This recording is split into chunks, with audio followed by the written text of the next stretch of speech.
Chinese New Year 2024 SM Cabanatuan.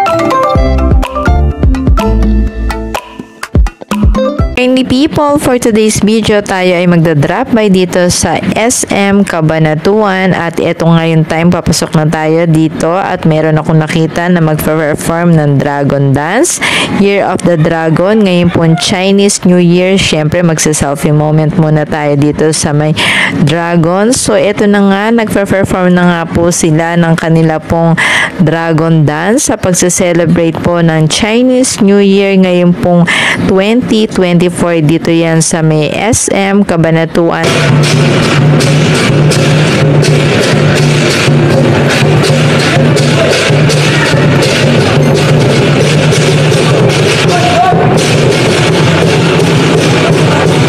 People, ito yung celebration ng Chinese New Year dito sa SM Cabanatuan. Thank you for watching. Bye po!